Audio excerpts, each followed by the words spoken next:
Good morning and welcome to Mott's first Student Success Conference. I'm so happy to have you join us today.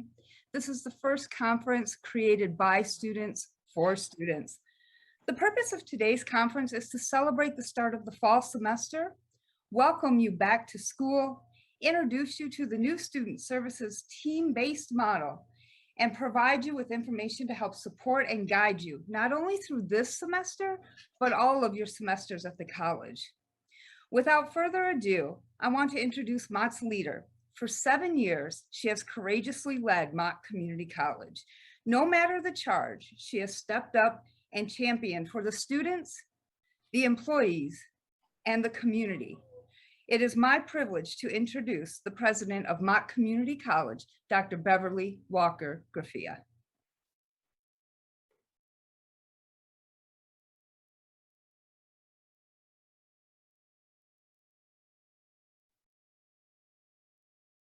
Dr. Beverly, we're ready for you. And you're muted. You're supposed to play the video.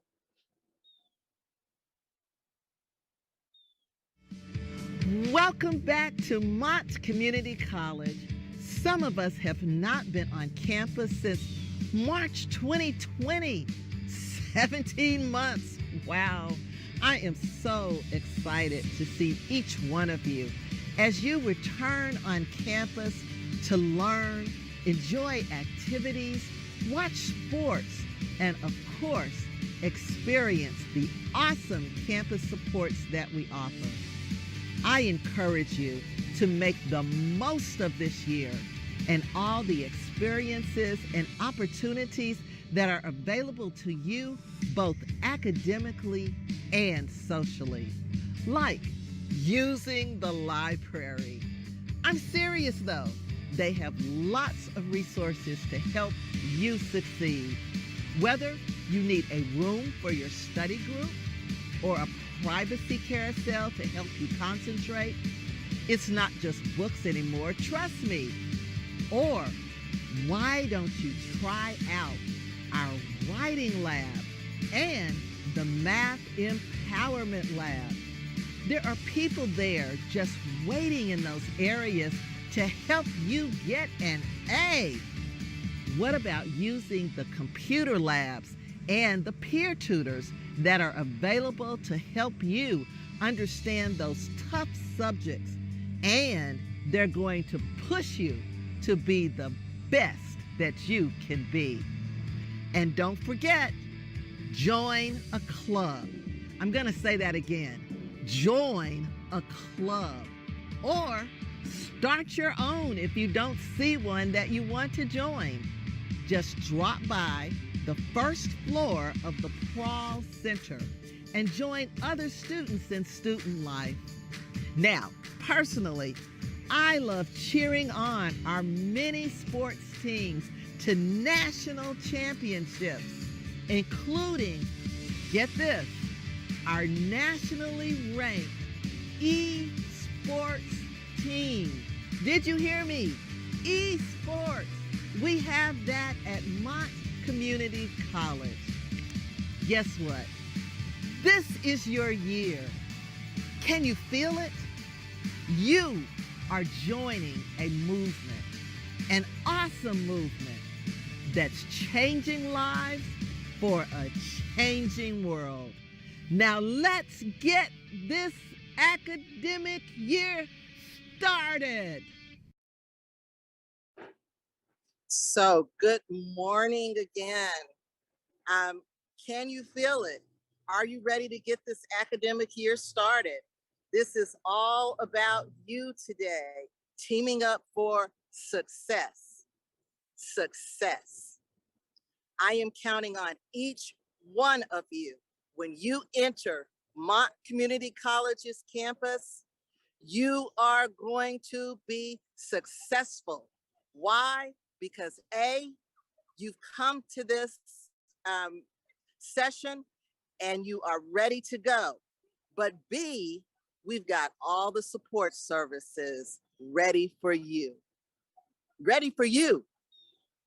So all you have to do now is to take what you learned today and have the courage to ask for help before you need it. You have those coaches, you have those advisors, you have your faculty, you have everybody rooting for you. So I'm counting on you. I'm looking forward to 4.0s, 3.0s, 2.5s, whatever it's going to take for you to complete your program. Have a wonderful year and have a wonderful day. Thank you. Dr. Beverly, thank you so much for spending the first part of our morning with us and for those encouraging words going out to students. We really appreciate your time. And yes, I'm excited for these students. They're going to knock it out of the park. And so have a beautiful semester, Dr. Walker-Grafia, and I will see you on campus. So next I have the honor of introducing a good friend of mine who has taught me lots on my journey here. Vice President Jason Wilson. He's the Vice President of Student and Academic Success. And he is here today to talk to you a little bit about our team model. This is something new that he brought with him. It's his vision he brought to the college, and he has worked tirelessly to help stand up the team model. So I'm going to turn it over to Vice President Wilson. You get emails from him all of the time. I'm going to turn it over to Mr. Wilson and let him introduce the Team Up for Success model. Okay, good morning. Good morning. Thank you, Madonna.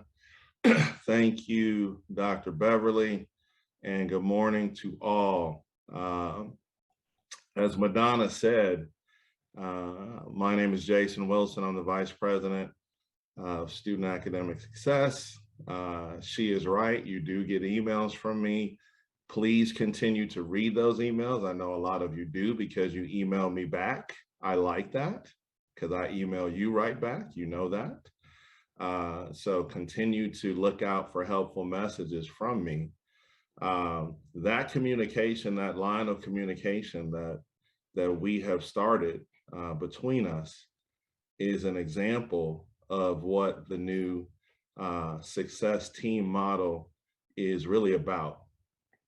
It really is the idea, or it's based on research, that college students are much more likely to succeed in completing their certificates, degrees, and transferring if they have connected with someone along the way. That someone could be a faculty, that someone could be an advisor, that someone could be a coach, that someone could be another student. But research has shown that almost or approximately 50% of students who have completed degrees or transfer report that they had some individual that they were connected to that was prominent along the way. And we know that. We know that students that are involved in whether it's athletics, whether it's our student clubs, whether it's informally, they're connecting in classes where they're meeting each other for the first time, whether they're in our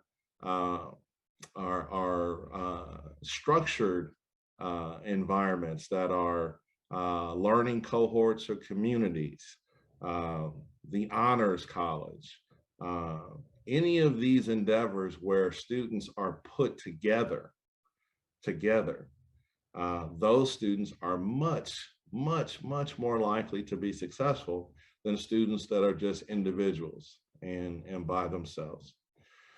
So based on that premise, I had the thought to really amplify our success here at the college. Why wouldn't we try to team up the entire college, right?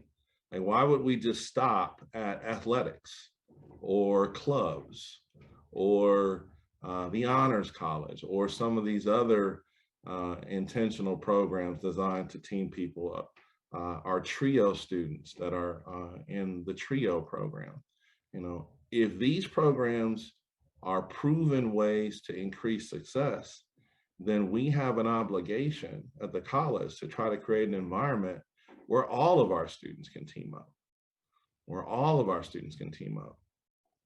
And so that is really the backdrop of why we've decided to go with this model. The college currently has 4 success teams.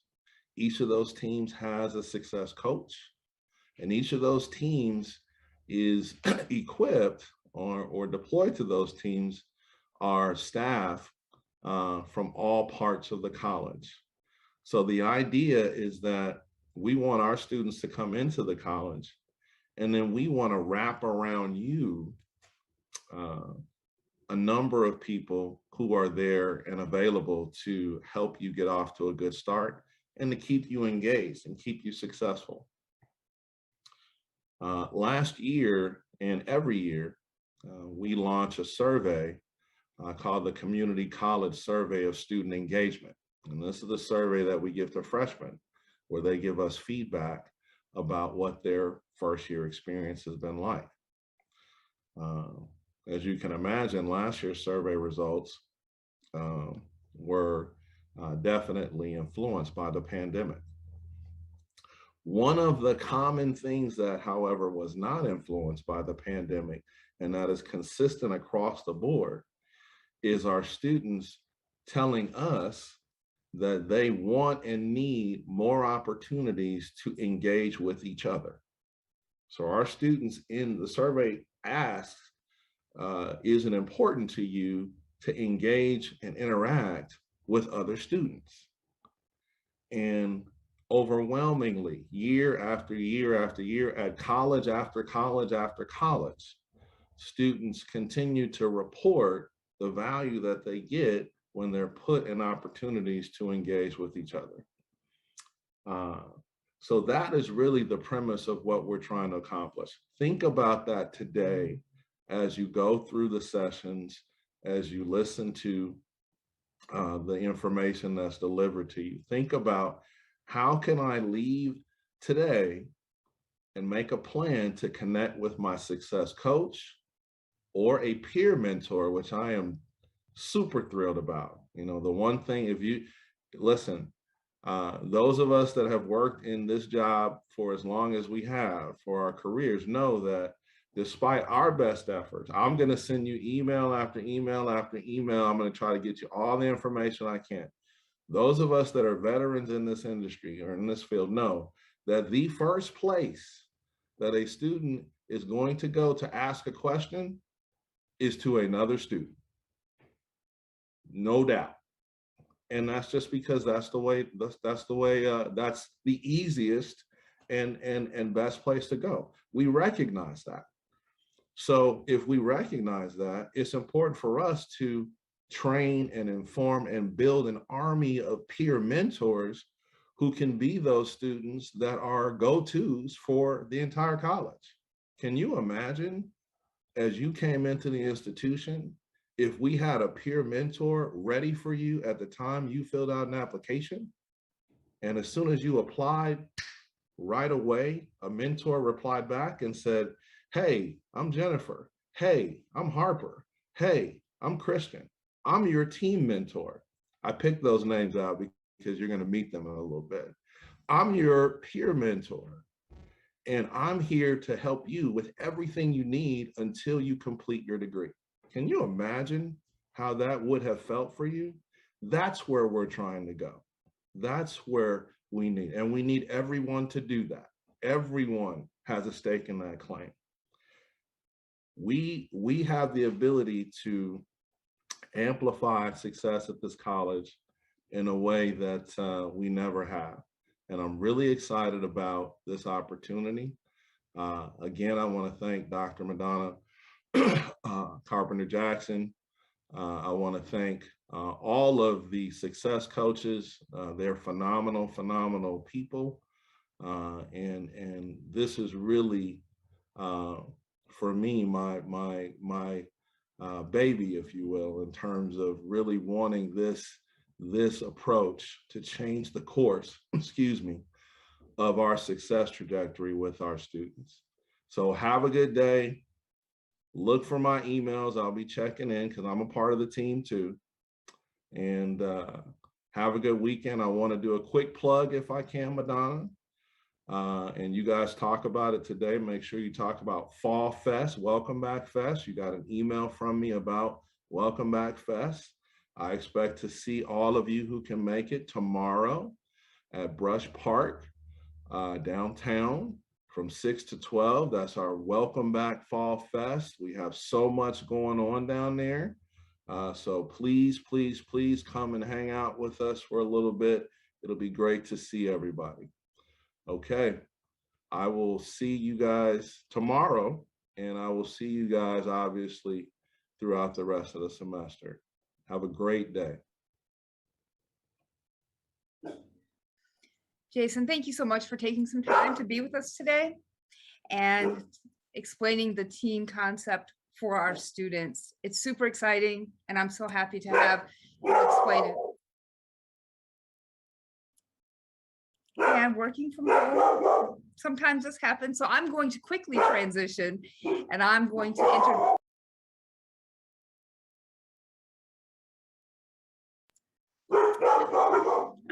quickly transition and introduce Dinah Scheller from the Family Life Center. Dinah, would you go ahead, please?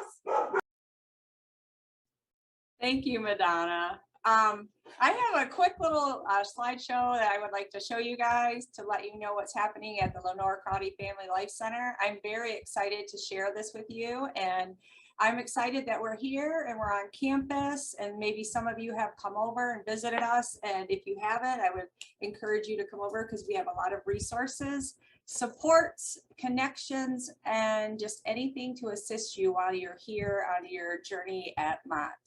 So we're going to go to the next slide. The center is actually open Monday through Friday from 8 to 5. And we are located right on the corner of Court and Gorman, which is across from the event center, which is attached to the library. So if you are driving, you can pull around to the back and pull in and park in the back and come in and see us. Or if you're walking, you can just walk across to the front and come in and see us. Our phone number is 810-232-4962. So if you have any questions, you can call and we can assist you with any of the questions you may have. We're gonna go to the next slide. So I just wanted to talk about, we actually did a survey too, and Jason Wilson was talking about how they did a survey of student satisfaction, but we talked about financial wellness and basic needs for students. And this survey that we did last fall was showing that 49% of our students are housing insecure that responded to this survey. And then that 58% of them were worried about their finances. And then 50% that responded said they would run out of money at least 3 times in the next month. So one of the things that we do at the center is we try to meet those gaps that may occur or may happen while you're in college, because life happens. You know, maybe your car breaks down, or you need help with funding, getting supplies, or just, you know, need a little food to make it through the month. So we're here to help with all those, and wanted to share that with you. Go to the next slide.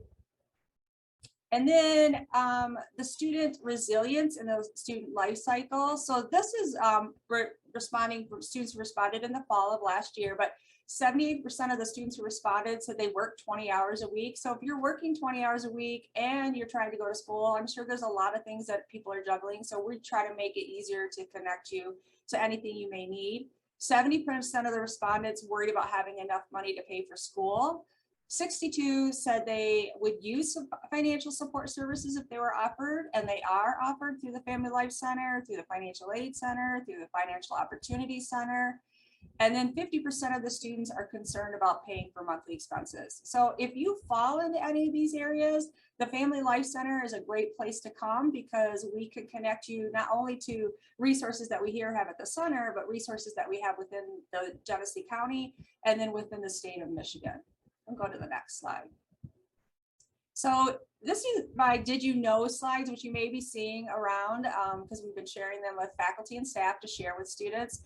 But I wanted to let you know that we do have 2 wonderful staff members here on campus that are here to help and support anybody with any kind of issues they may have, and wellness issues, mental health issues, and also just if they need connecting to resources. One is Tina Hill, and the other one is Rashonda Womack. And they are both here on campus part-time. They work with students either face-to-face or virtually. And they are here to help you at any time that you may need help. So you're welcome to come over. You can come over and make an appointment with them. You can email them directly, or you can call our main number and we'll get you in contact with them. I'm going to go to the next slide, please. We also have a bunch of hybrid support groups that will be beginning in October of 2021. And what we mean by hybrid is that you can either join virtually or you can join face-to-face. And so those groups will all be starting in October 2021, and we'll be sending out advertising, and I'm sure Jason will be sending you an email with this information, and the success coaches will have this information also. And if there is a group in here that you feel fits you, or that maybe you would like to be a part of, like Dr. Beverly said, get connected with other areas on campus, because we know that when you're connected, when you know other people, that it's easier to navigate what's happening on campus. So one of them is our Alateen group, which I know it says teen, but it's really designed for 18 to 24-year-olds. The other one is Celebrating Mom Life. So new moms, anybody who's a new mom, we wanted to provide a group where people could get together and talk about being a new mom, going to school, working, all of those things that happen for everyone. And Alateen is anybody who is living with someone who is using substances or alcohol, and that's just a support group for people to talk and get together. We're going to go to the next slide.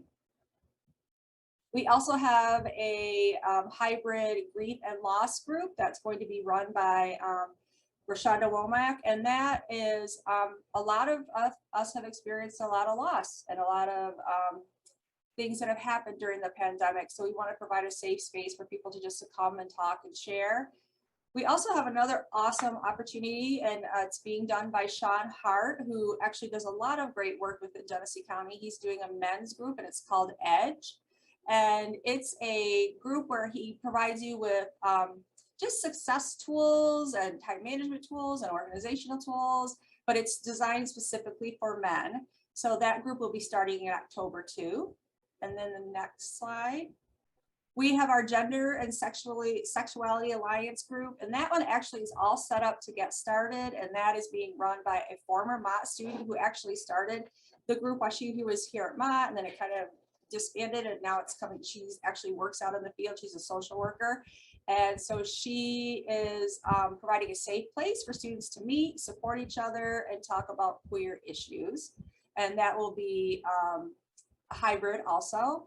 And then we have a Parenting the Mott Way with another great community partner, Sharice Stapleton, and she actually does a lot of work with parents and parenting in trauma, parenting during grief, parenting during uncertain times, and she's also providing that hybrid group for our Mott community.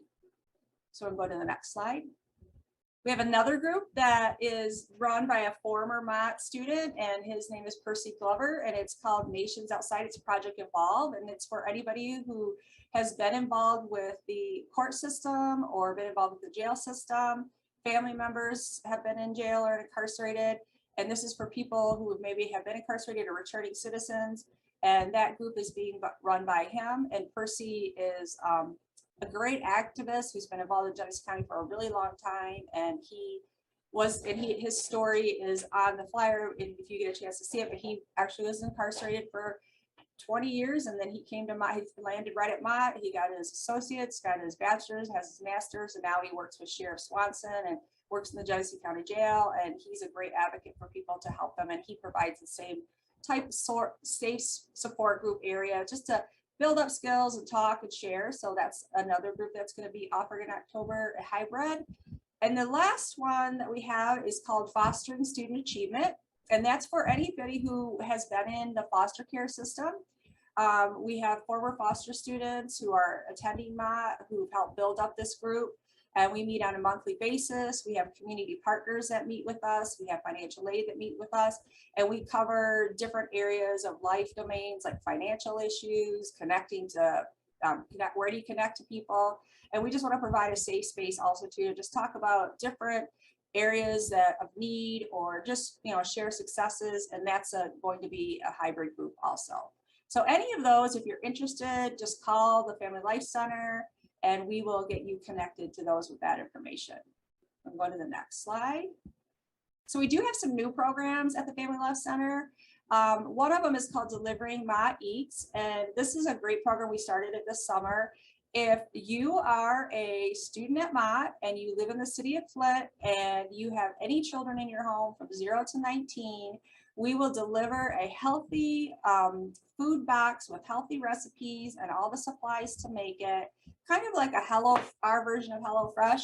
And that will be delivered to your doorstep every 2 weeks. And it's a great program. We've delivered crock pots, we've delivered cooking utensils, we've delivered all the spices, all the recipes, and we've had some great recipes.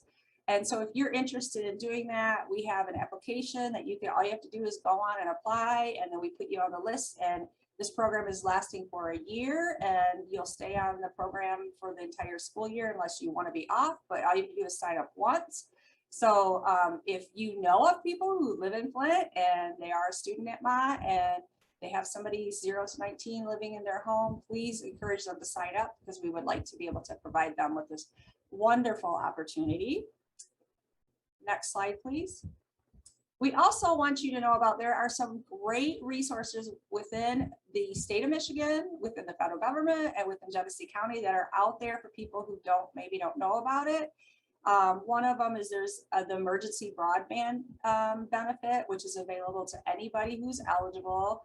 And there's different eligibility requirements, and there's a link you can go and sign up, but it'll provide people with low cost internet and also a computer and any other areas that they may need help with within that broadband computing area. And we can help you navigate that here, because we are trained navigators, and we will be able to sit down with you. We have Chromebooks here you can use at the Family Life Center, and we have resources that you can use at the Family Life Center that we're here to help walk with you through applying for some of these resources. And this is a great resource because you can get like really low cost internet. And so if you're paying more than you want to be paying for the internet, you should be looking at this benefit. And then the next one, we also have help here on campus for if you need a Chromebook to use for your classes, or if you need help getting internet access, and say you have applied for the broadband, but it's still too much for you to afford. We do have an actual program where we will be able to assist in financially to help you pay for the internet while you're a student at Mott. So that's another area we have our link on here, but you can call the center and we can email that to you, and we would greatly encourage you to apply for these resources. We go to the next slide. Also too, if you are currently living in Genesee County, well, actually in the state of Michigan, and you are behind on your rent, or you are moving into a new place and you can't afford your rent and you need help with your rent, there is the COVID Emergency Rental Assistance Program that will not only help you pay with past due rent, but ahead of rent, 5 months ahead for rent also, and will also pay utilities and other areas. We can help you sign up for that program, and that is through the Michigan Department of Health, and we want to be able to help you with that also. So that's another program. If you call us, we will get you signed up for that and let you know that that money is out there and it's here to assist people and keep them in their homes. The next slide, please. Another one is the SNAP benefits eligibility has changed within the last 6 months in the state of Michigan, that if you are enrolled or attending a CTE program at Mott, which is pretty much all of our a lot of our programs that are offered here with our associates, you qualify for those Perkins-based programs. Or if you have a 0 EFC, that means that expected family contribution on your FAFSA, or you're eligible for work study, but you don't even have to be using it, but you're eligible, you could possibly qualify for up to $234 per month of food assistance for your monthly food purchases. And we can help you apply for that on MyBridges, because we're all on MyBridges navigators. And for families, it's about $700 a month. So it's also too, they've broadened that where you can order your food online through Amazon, Aldi's, and Walmart. So you don't even actually go and shop, but you can order it online. And then I know that they were looking at also being able to use your benefits to order from certain local restaurants, pre-made food, which hadn't done it before, but that was a new thing that came out about in, like, I think August. So please come see us, because we can actually get you that information and help you get signed up with that. Go to the next slide. Oh, that was the technology help. I just already did that one. I repeated that one. So this is another new program that has been out there, and I don't know if everybody knows about it, but it's the child tax credit. And if you have a child and you didn't file your taxes, or your child lives with they go between two households, you can still file for the child tax credit if you want to. And the child tax credit is every month you would get a certain amount of money sent to you. So it would help you with your financial expenses or anything, especially going on. This is all because of having us all have living through a pandemic. And so this is another area that we can help you register for, find out if you're qualified about it. And also, you're eligible for the payments that have already been made if you haven't signed up. And they started happening in July, and that was a once a month payment. I think it's around $300 to $600, depending on what you qualify for. But that's money that would come directly to you that you can use to pay and help and support your families. So if people aren't aware of that, we would like to help you with that. And the next slide. And there's also help for housing within Genesee County. For the longest time, we had a waiting list for they're called housing choice vouchers. And what they are is you get a voucher to go help pay for your rent for housing. And they were basically, we had a waiting list that went back to 2004. Well, now the waiting list has been spent down, people have been notified, and now there are housing choice vouchers that are available, and we want people to sign up for those programs and get that information, and we can help you sign up with the Flint Housing Commission. We can get that information to the people that that are aware of it, and help you get connected to the agency so you can get housing if you need help for housing. And then there's other areas that we can get you connected with too. Next slide. We also have some upcoming events. We're going to have a pop-up shop for Ellen's Closet and Ma Eats. And so what's going to happen that is we are going to have our Ellen's Closet, which is a clothing closet. We get wonderfully, beautifully donated clothing items. We actually get professional clothing items that you can use if you're going to a job or an internship, or if you have an interview. We have casual clothing, we have scrubs, we have children's clothing. And so if you are in need of any kind of clothing, you can watch for when those are happening, but we're also going to have healthy food boxes that'll be available to pick up during that time, because some people maybe can't get to campus to come and use the pantry, but maybe you can drive out once a week to come get a healthy food box that'll be filled with all kinds of goodies that you can take home. And then you can also shop Ellen's Closet. So that is going to be beginning at the end of September, and we'll be putting advertising out about that, but you can also call the center to get more information. The next slide, please. We are also going to be doing things called Lunch and Learns. We are going to have boxed meals that you can take with you and eat, obviously in safer spaces, but we wanted to be able to have boxed lunches for you to come and then participate with our community partners that are here to provide support services. These will be RSVP programs that will be limited in the numbers so we could keep everybody safe. But we have early on a GISD that's coming out. If you have a child 0 to 5 in your home that maybe needs some intervention, or you have some questions about things, they are here to help. It's a great program. Another program that's new to us, and it's through the Greater Flint Health Coalition, is the CASES program, and that's Community Approaches to Strengthening Economic Supports. And they have a couponing for families program. They have a broke college students program. And so they're trying to connect people with all those financial resources. And also they help with the child tax credit. We will be having some CRIM mindfulness and yoga programs. We have the Flint Public Library that's coming out and doing a 5-part service, 5-part program on early literacy and how movement, dance, singing, art, all of those things impact literacy for children. And we also have the Financial Opportunity Center, which works with us for workforce development. And they have a plethora of programs to help people with any financial issues they may having, or how do I manage my money for success while I'm a college student? How do I get my credit fixed? How can I get my taxes done? All of those things. So we're going to be adding new partners to this as we continue to grow and do other projects with community partners, but these will all be held on campus at the Family Life Center, and we look for those, and we're hoping that you will participate. So next slide, please. So these are a couple things that are coming up that are happening here on our campus. One is the Clean Slate. We're having an expungement fair next weekend, next Saturday, September 25th. So if you know of anybody, if you are where you have something on your record that you would like to get expunged, actually you can go on the website, and I can send you that information and you can register. We are going to have volunteer attorneys there. We're going to be having food, we're going to have music, we're going to have wraparound resources from the community there, but we would like to invite you to come out to participate in this expungement fair, see if there's something we can help you with getting something expunged from your record, and then giving you that support. So Mott is the very first one of this Clean Slate week. It's a week of action. You can see that we're in there, but they're going to be happening all over the state of Michigan. So if you can't come on the 25th, we have the other dates here.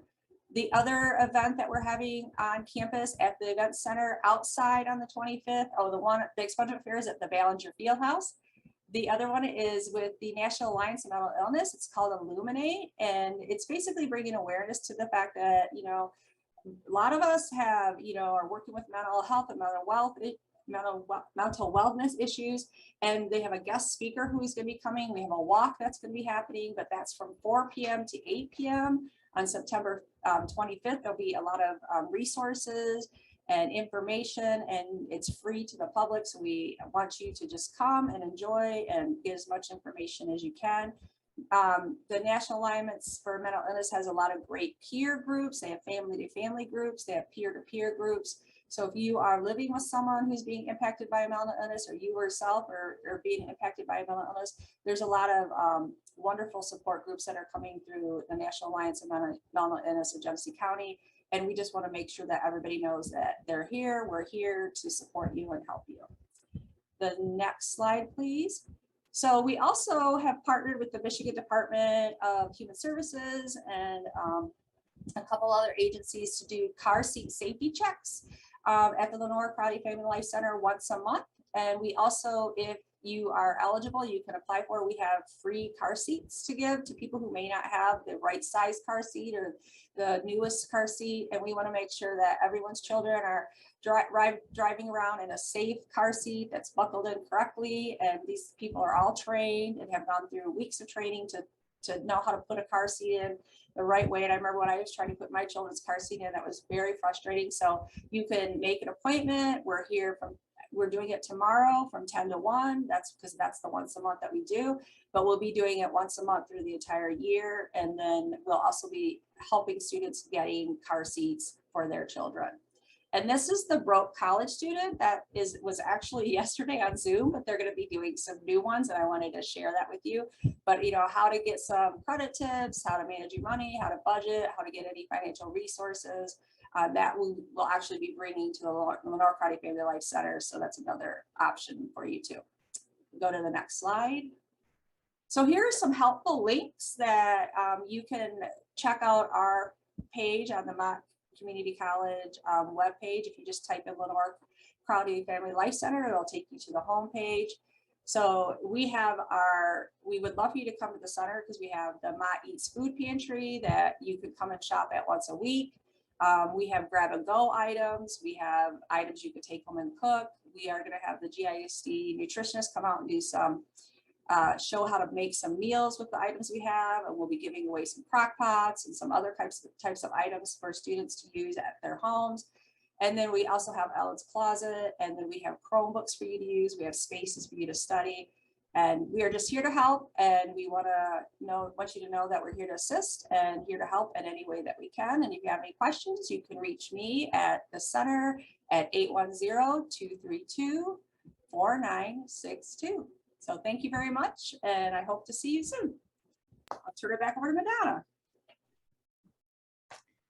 Dinah, thank you so much. Who knew that we had so many resources available for students and the community here at Mott? It's so exciting. So thank you for spending some time today and sharing those with our students and our community. And again, if any of you have any questions, please feel free to reach out to Dinah Schaller at the Lenore Crowdy Family Life Center, and she will make sure you get connected to resources. So we're running just a few minutes ahead of schedule, and I'm getting ready to bring in our next speaker. And I just wanted to talk for a moment about the success coaches. So you heard Mr. Vice President Wilson talk about success coaches, and they will not be making an appearance in today's meeting. But if you didn't know, this is part one of a two-part conference. The second part of this conference is going to be held next Thursday from 5:30 to 8:30 in the evening. And this will be where we will allow you to come in and have a conversation with us. We are going to, if you've ever watched The Kitchen on Food Network, it'll be very similar to that. We're going to use some of the ingredients from the programs that are available through the Family Life Center. There'll be a cooking demonstration. We're going to sit around and teach you about some of the more casual things at Mott. Hopefully bring in the people who do the broke college student session, and so they can help you guys learn how to do some credit and take care of your checking and give you some great tips. So again, you'll use the same, you'll get a new live stream link to watch the one on Thursday. So a new live stream link will come out. If you've registered for this, you don't have to register again. If you have friends that want to join, please have them share. When you get the new link, share the link with them. So now I'm going to turn it over. Financial aid can be really confusing if you're a brand new student. Even if you're a returning student, sometimes it can be confusing. So I've asked one of our directors from the financial aid office, Ms. Andrea Watkins, to speak to us today and maybe give you some insight as to the financial aid process. So I will turn it over now to Andrea. Good morning, everyone. I'm so happy to have you all here on this Friday morning. Madonna, will you be playing it? Brian's starting it now. Oh, thank you. Thank you. So as Ms. Madonna said, I'm Andrea Watkins, and I'm in the financial aid department. And we have we have a director and we have another assistant director, Rich, and then we have Melissa. And then we're made up of intake staff that you usually, if you've contacted the financial aid office, you've seen them on the front end where they've answered the phone, or they've come, or they've been at the counter in the financial aid department. And then we have processors, the people who actually process your financial aid for you to actually be able to pay for your schooling. So right now we are still working more like in a hybrid method, where we have a few staff that come to the campus, and you can call our number to either get a question answered. If they're not able to answer it, then they can schedule you a face-to-face appointment in the financial aid department. And that number is 810-762-0144. And they can either assist you with whatever your question is, or they can schedule you for an appointment. And we also have walk-in times where you can walk in between 11 and 1 after you check in at the front counter upstairs. And then you can always reach financial aid through a Mojo ticket or our email address, www.financialaid@mcc.edu. So you can always reach us that way too. So what I'm going to do today is just kind of go over some financial aid information. That way, if you are hearing it, you have a better understanding of what to expect, or just additional information for you to know if it comes up for you. Okay, we can start the presentation now. I can't see it.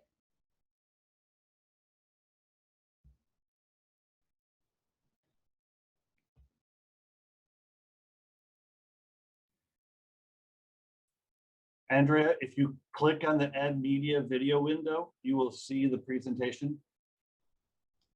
Oh, okay.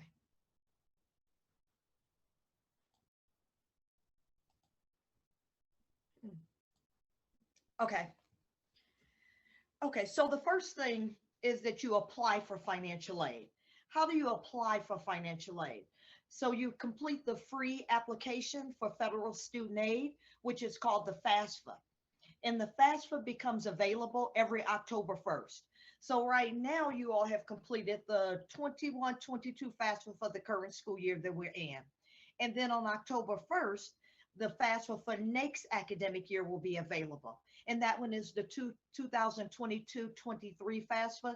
And I do recommend going and get it knocked out in October, November. That way it's already done. Your financial aid can get processed earlier. That way, by the time you leave after winter semester, your financial aid is already done for the upcoming fall. So I do recommend definitely as soon as it become available, getting that new FAFSA done. When you are doing the FAFSA for the 22-23, it will use the 2020 income. So that one will use your 2020 income. And of course, you want to make sure you have your FSA ID so you can sign it. And if you're a dependent student, so that your parent is able to sign it. And when you fill out the FAFSA, what a lot of people don't understand is that the FAFSA determines your financial aid eligibility. So you still have to have a FAFSA, even if you're just a loan eligible. Loans are still part of financial aid. Okay, you can go to the next one. So some of the programs that fall up under the federal financial aid programs after you complete the FAFSA application is the first one that we all really know, and that is the Pell Grant. And the Pell Grant is a needs-based program. It is a grant, so you don't have to pay it back. And the payment can usually range anywhere from about $400 to $6,195 for the year. So the way the Pell Grant pays out is this based on your enrollment. So even though you may see, oh, I have an eligibility of $6,000 for the year, but I only got $700 of Pell. The reason for that is because Pell Grant pays based on how many hours you're enrolled. So even though you might be eligible for $6,000, it's only going to pay you for half-time Pell when you're in 6 to 8 hours. And the payment, and then there's a 3/4 payment when you're in 9 to 11 hours. And then there's a full-time payment when you're 12 hours or more. So the Pell Grant is broken up based on how many hours you are actually enrolled is what it will pay. There's sometimes a small grant you may get called the Supplemental Education Opportunity Grant, and it's known as the SEOG grant. And as you see, this one too is a need-based grant. You don't have to pay it back. The difference with the SEOG grant is it's an allotment that we get from the Department of Education. So once we award it out, we've awarded it all out and we don't have any more available for that academic year.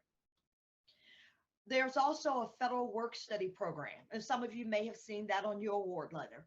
And the federal work study program is where you can earn money while you're actually in school by either working in offices at the school or sometime working at off-campus work opportunities. And the funds are paid directly to you bi-weekly. And so if you see it on your award letter, it is funds that you have to work. If you don't work, you don't get those funds. You have to actually earn those, and it's not required to have to be paid back on your education. The checks are paid directly to you. If you have a payment plan, that's something, that you can set up, but those funds are paid directly to the student. Next slide.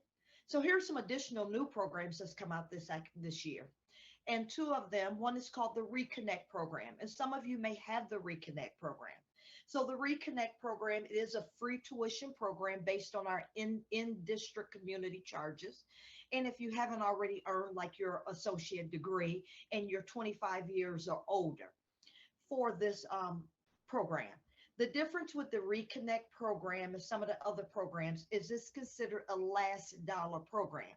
So what that means is that if you have other funds other than the loans, normally those funds will get applied to your account first, and then the Reconnect will pay any difference that those programs didn't pick up for you.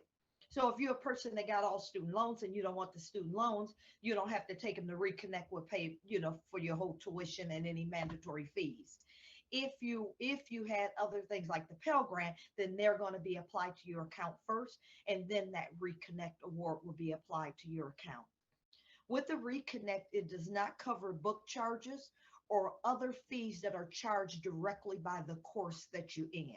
It will only pay the in-district tuition costs and any mandatory fees that goes across the board to all students. But if a class have separate charges for it, then those are charges that the Reconnect would not cover, and you would either need to pay out of pocket for them, or hopefully if you had enough Pell Grant that helped cover that difference. The other program is called the Future for Frontliners, and it's very similar to working just like the Reconnect, where it does pay for in-district tuition and your mandatory fees, and it's applied as well as the last dollar, like what I explained with the Reconnect. The difference with this one is this one was awarded to frontline employees. Now, if you were awarded this program, you have to be in completed at least 12 credit hours by the end of this fall semester, or at least first time used it, because if it's not used by, I think, December 30th, then you would lose the eligibility for it. The one thing is that if you are over to 25 and you lose the Future for Frontliners, you can always apply for that Reconnect program. With these programs, you are required to only be in one program of study, enrolled in a minimum of 6 credit hours, and always have a FAFSA on file. So you will need a FAFSA on file even if you're just doing these programs. Next slide. There are also loans. There are 2 loans that students are usually awarded, and that is the subsidized and the unsubsidized Stafford loan. There's also a PLUS loan, but this is a loan program that a parent can borrow on the student's behalf when they need additional funding and may not have enough loan eligibility on their own. With the subsidized and unsubsidized Stafford loans, they do not require a cosigner. This is loan funds that you will be paying back. You begin paying back on your loan program 6 months after you are no longer in your program. So what happens is that once you are no longer in school, the lender will send you something that kind of letting you know when your payment should start within the next 6 months. If that 6 months come and you're not able to pay, or you're not able to pay the amount that's due each month, then I do recommend you contact those lenders, because they have a lot of programs that's available to students, whether it's just deferring your payments and you don't have to make payments for a little while, or if it's lessening your payment that's owed out. So always stay in contact with your lender, because there are programs that they have to really be able to assist students. Because if you don't pay those loans and those loans go into default, at that point, you can no longer receive any financial aid eligibility until it's resolved. And of course, it can affect your credit ratings, and tax refunds can also be confiscated. So you always, if you borrow student loans, you always want to stay on top managing those loans, how much you're borrowing when you're in school, when it's time for those loans to begin repayment once you're no longer in school. Next slide. Disbursements. So what disbursements disbursements is when the funds are actually credited to your account. And as I mentioned before, with the Pell Grant, it is based accordingly on how many hours you are enrolled in. If you have the subsidized and unsubsidized loans, those also will disperse to your account 30 days after you are no longer in school. I mean, after the first month of school. So the loan funds will begin dispersing after 30 days when you're in school. And then the federal work study, as I mentioned before, those earnings are paid directly to you, the student. So these are what disbursements, this is when funds get applied to your account. Refunds. So this is when there's money left after dispersing. So after funds have dispersed to your account, if there's funds that is left over, then that is a refund that will be issued to you, the student. So how do you know when you have a refund? Is that when you go into your My Backpack and you click on the Student Finance tab, you will see your charges, financial aid or payments made, and then you'll see something that says balance. If you see a negative sign in front of that balance, then that's available funds that will be issued to you, the student, or that you could have used for books.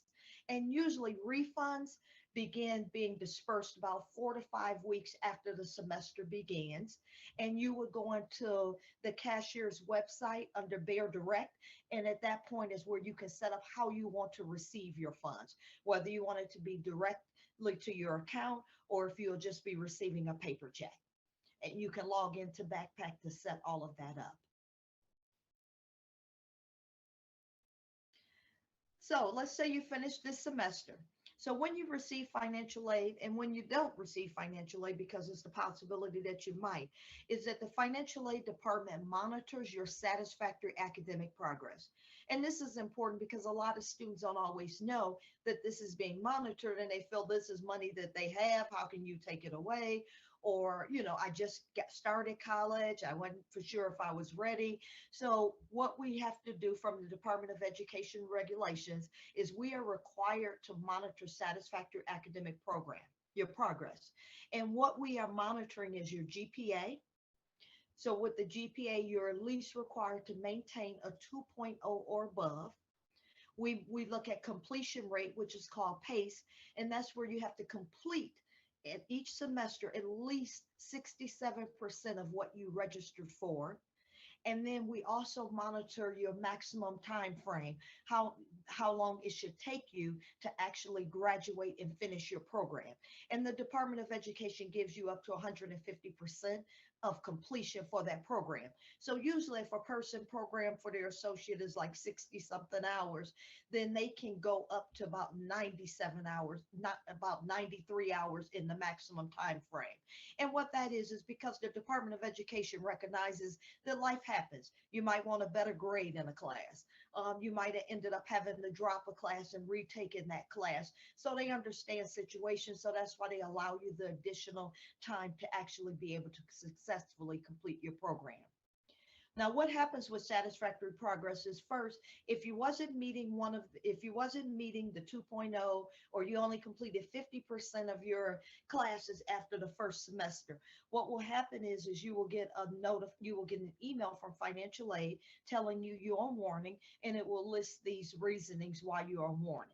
And at that point, when you go on warning, you are still eligible for financial aid for that next semester.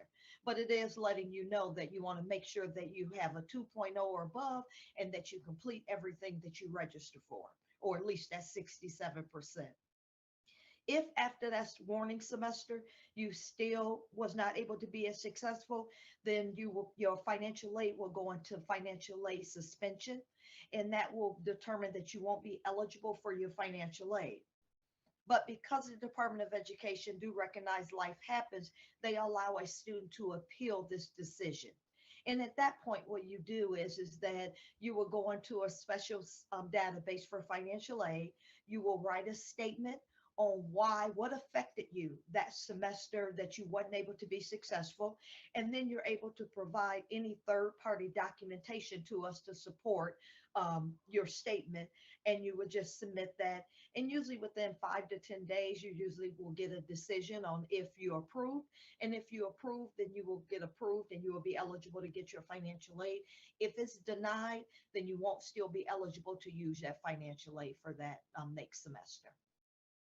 So you want to make sure that you monitor your satisfactory. The next thing that you may hear from financial aid is there's a term called verification, and sometimes there are special circumstances.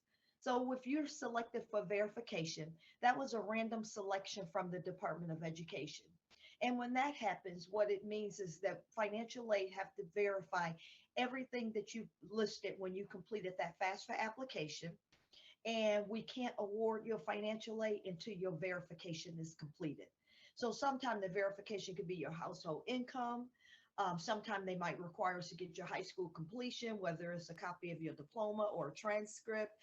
Sometimes we're required to verify your identity, where you have to give us a copy of your government issued ID. But when you see these are random selections from the Department of Education that we are required to complete in order to be able to award your financial aid. And when you're filling out the FAFSA, one of the things that we definitely recommend is that if you did file a tax return, the simplest way is to link your taxes right to the FAFSA when you're on the FAFSA, because when you link it, it's directly I don't from even know what IRS. the hell happened. And we don't, and if you're selected for verification, we don't have to collect that because the IRS have already verified that for you. So we always recommend you linking your tax return to the FAFSA. There's also something with financial aid called special circumstances. And we understand sometimes that there are situations that happen, especially now. With the financial aid, when you start your 22-23, as I mentioned, you will be using your 2020 income. But let's just say right now in 2021, you've lost your job or there's been a significant drop in your income due to the pandemic or any situation. Well, based on that information, you can do a special circumstances appeal with the financial aid department and appeal your income that was listed on that FAFSA so that we could override your 2020 income with your 2021 income. That would help maybe give you additional eligibility based on your special circumstance. So there is something called special circumstance when you have a situation and you might not have qualified or been eligible for much Pell Grant or any at all. If your parents, and we get this question a lot of times when students are filling out that FAFSA about if their parents are separated or divorced, basically when that happens, you use the parent that you reside with at least 51% or more. So you do not at that point have to use both parents. You would just use the one that you spend the majority of the time with. So when you have verification, or if you have the satisfactory academic progress that you have to appeal, or if you have the special circumstances that you want to submit to the financial aid department, you can't just provide documents over the counter any longer. We have a system where you go to and upload those documents for financial aid. And that way documents cannot be lost and we can keep up with them a lot easier because they go through a workflow. So when you have to submit any documents to the financial aid department, here's the system that you go to upload them. And that is mcc.verifymyfafsa.com. And that's where you submit any request that the financial aid has requested from you. Some other helpful information is that there's a website called studentaid.gov. And if you go to that website, that's where you can get additional financial aid information about the financial aid federal programs. You can also now start to see your loan debt usage and your grant usage when you go to that site. So that's a very good site for you to have access to and log into. That way you always kind of know what's going on because there are limits to the amount of loans you can get and there are limits to the amount of Pell Grant you can get. So by going on this website, you can always keep up with how much your usage have been. You want to make sure you've accessed your My Backpack because that has all of your information. Whenever you want to know what's going on with your financial aid, you're going to the financial aid site in Backpack. You can request loans there. You can see your awards there. You can see when we receive your FAFSA. You can see if we need other documentation from you. So you definitely want to get familiar with going around the Backpack. And under the student finance in there, you can always see what your charges were, how much financial aid was applied. Do you owe a bill? Do you not owe a bill? So you always want to access your My Backpack for your information. And you can always check our websites, your employers, churches, website searches for different scholarships. And one of the things that I want to make sure all students know is you want to always open all your emails that you get from us from the financial aid department, because usually we're notifying you about something, whether it's something about some financial aid deadlines, whether it's the financial aid information about SAP, or we need documents from you. So you want to always make sure that you open those emails from us. And as most of you should know now, that we have the bookstore on campus, but you had to order all of your books online. And usually when you look in that Backpack and you went on student finance and you saw that negative line there for your balance, that's funds that can be used for your books as well. So usually if you use your financial aid for books, it's because you had some type of credit on your account that was able to be used to help purchase your books. So the last thing I would definitely say is you always want to be familiar with that My Backpack. You want to look at that Campus Logic for whenever you have to do something. That is your way to be able to monitor your progress and to stay on top of everything that's always going on with yourself. Thank you all very much.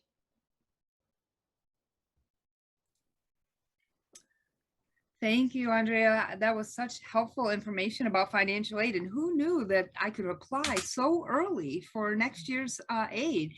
And I really think that it was helpful to know that um, they're going to use which tax year they're going to use and how they're going to proceed, and checking that email. That's important. I know that we get lots and lots of emails, and sometimes it can become overwhelming, but we want to make sure that our students know there are important emails that come through your Mott email. So make sure you check on that. Thank you so much for spending time with us today, and enjoy the rest of your leadership group today. Thank you for the invite.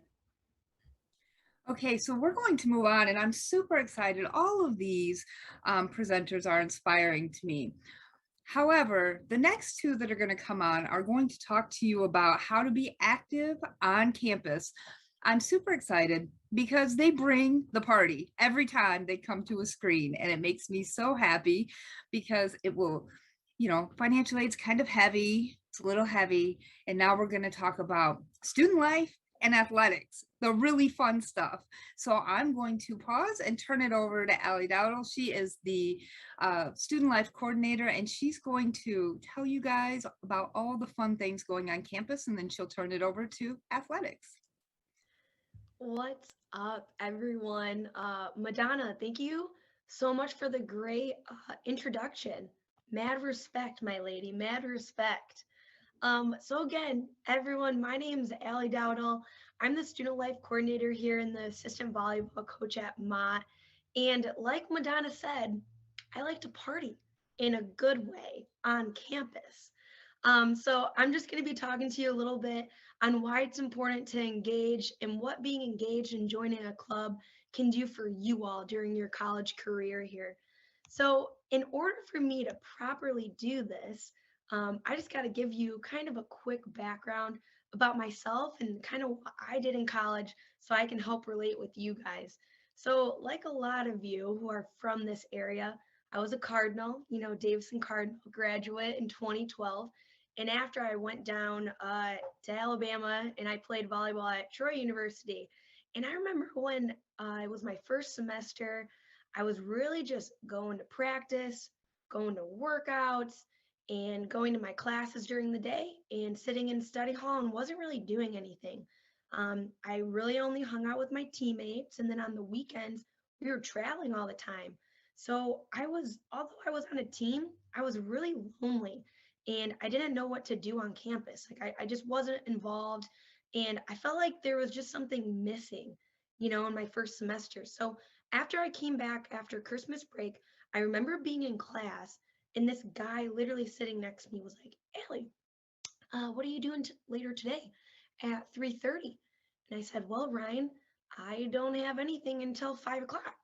He was like, great. You want to come with me to the political science club meeting? And I'm like, Ryan, my guy, I don't know if that's my thing. Like, I don't really know anyone in these classes. He's like, Allie, just come on. Let's go. You'll have a good time, I promise. So I'm like, all right. So I went with him, and literally it changed my college career for the better. Ever since then, I joined 3 more clubs and I became on the student athlete advisory council, and my scope changed forever about being engaged. I made way more friends outside of my volleyball team. I got out of my comfort zone and I was able to critique and narrow in on my soft skills. And not to mention, I just had way more fun. Like when you make your relationships bigger and your circle a lot wider, you just have way more fun because you know so many more people and you can engage in different capacities. So we all know that getting a degree is obviously important and that's what you're here for. But student life and being involved is really what college is about. So a lot of you are asking, what is student life? Well, student life is truly college beyond the classroom. I think students and professors can both agree that there's no possible way to learn everything in a classroom setting. And if you're like me, I didn't necessarily click in a classroom setting. I had to apply it outside of those typical classroom boundaries and walls. So we want to provide an opportunity for students to express their creativity, expand their social and professional network, and apply the things that you learn in the classroom to real life. So clubs at Mott, we have an assortment of clubs on campus that you can find on our mcc.edu website. So literally, if you want to browse through some of them while I'm talking, or you want to take this home and browse later, literally just go to mcc.edu, type in student life in the search bar, and literally click on the very first link that you see, and you'll be able to pick and view clubs and organizations. So some of our clubs include the Feminist League, National Society for Leadership and Success, Black Student Union, Phi Theta Kappa, Esports, and CESAR, Cultural Exploration Student Association. So I'm going to go through a little 12-item tangent here, but stay with me because each and every single one are important. So why should you guys join a club? Well, you really get to learn more about yourself. So joining a student organization presents many opportunities to learn more about yourself, your goals, your strengths, and your weaknesses. And you can learn from how other students handle certain situations and test your current knowledge. You can also find out what you're good at, whether that's multitasking or staying organized, generating ideas, or if you really want to, serving others. This self-awareness will be very beneficial in your future career and just gives you that extra confidence that sometimes you need about yourself. So number two is you gain and enhance your soft skills. And I think everyone like at Mott in the professional setting, if you talk to anyone, will literally tell you soft skills are so important in your career and even in your personal relationships. So soft skills allow us to effectively interact with others, like communication, attitude, and work ethic. So by participating in a student organization, it not only teaches you these skills, but it also helps you broaden and improve those that you already have. You'll learn the best way to communicate with both individuals and large groups, and you'll gain emotional intelligence as you develop new relationships. So, like some people in the real world, you're going to have hard conversations with your colleagues or your boss. And there's no better way to narrow in on those skills than joining a club. Let's say you're the president, your marketing director, they didn't get out the flyers in time. All right, you got to have a hard conversation with Sally and move forward to get those flyers out for your event. So working together to complete work and deadlines and learning to have tough conversations, those are really going to help. And by joining a club, you can do that. So number three, not only is number three my favorite number, but it's kind of my favorite item that you're going to learn by joining a club. And it's my favorite because I'm a coach, and this applies to all coaches. But you'll learn how to work on a team. And knowing to work well on a team is an essential skill for any career, whether you're going to be a doctor, a lawyer, a pediatrician, you want to work at a college. Being in a student organization teaches you how to do these things by putting you in the situations where you're required to take advice from others as well as give your own. So joining a student organization helps to build your network and can provide those valuable skills. Number four is networking opportunities, and this is so crucial in a college setting. So this really holds true when you join some of our professional affiliated clubs like the Student Occupational Therapy Association, our Student Physical Therapy Association, Respiratory Care, Student Nurses Association, etc. Meeting new friends, making connections, and building relationships will all help down the line when you're looking for a job. Because you're all part of the same organization, you know the people you're meeting have at least a few of the same interests as you do. So their connections are going to be so valuable to you. And many of the organizations, like I mentioned above, are specifically professionally focused. And the advisors that run the specific organization have connections with local employers, not only in Flint, but in our state and in our nation. This is great for student leaders because it could essentially lead to an internship or job. So for example, I had a baby 2 years ago, and when I was in recovery at Genesis, I actually had two of our Mott nurses in the room with me, and I knew them, and it just made that experience so much better, and it made the experience for them even great too, because we knew each other, they're networking, they're in a professional setting. It was literally awesome to see that happen. So number four, you're gonna gain practical experience in a safe environment where it's okay to make mistakes. So by participating in a club or an organization based around your particular area of study will give you practical experience within whatever field of study it is. So, and what's great about student clubs is that while you learn to use these skills like project management, event planning, coordination, and fundraising, you get to test them out in a safe environment where, again, making mistakes is okay. Everyone is here to support you, so there's no fear of messing up or being wrong. Number 5, you're going to be able to apply everything you learned in that classroom. So like I said at the beginning, we can't learn everything in a classroom, and professors and students, people can attest to this. So being a part of an organization allows you to put those things that you've been learning in the class to test in real world situations. You'll get to learn what works, what doesn't, and you'll be able to take that knowledge back to the classroom, and then of course, along with your future career and in your real world settings. So number 6, you'll be able to engage with diverse groups of people. So chances are the organization you choose or maybe want to participate in will include a diverse group of people. You'll be faced with the same situation in the working world. Learning how different people respond and react to certain situations will be able to help you develop your skills in presenting and implementing ideas. Student organizations can also provide you with the opportunity to learn about different cultural backgrounds. So one of our clubs is CESA, our Cultural Exploration Student Association. That's run through our World Languages Coordinator, Jessica Esperanza. And the club provides events and opportunities for students to celebrate and learn about culture and diversity. The World Languages program here at Mott is already incredibly diverse, and it's great to see students interact across cultures to become more effective leaders. So if you're interested, reach out. CESA is a great club to join, okay? So number 7, you're able to gain intangible leadership skills. I feel like in college, leadership is always a word that's tossed around in classes. It's tossed around amongst your friends, and it's always going to be a question when you're interviewing for a job. So becoming a leader or an officer in an organization will help you guys develop leadership skills that will be invaluable in all areas of life. And you'll be presented with opportunities to improve in public speaking and gain confidence in yourself as an individual. And I feel like it's really hard to get leadership opportunities if you don't engage on campus too. So number 8, you'll get to break free from your studies. And I think we all need this right now. Like, let's be honest, especially in the COVID environment. So we all know that concentrating on schoolwork is obviously important while obtaining your degree, but giving your mind a break is necessary and extremely beneficial to you. So while you're taking part in club activities, you'll be able to socialize with like-minded individuals and actually learn as much as them from you and your schoolwork. So number 9, you'll expand your resume. And this is so crucial when you transition from college into the workplace. There's no arguing that organizations and activities look good on a resume. So showing employers that you participate in, or better yet, lead a student organization, they'll know you're hardworking and can handle multiple responsibilities.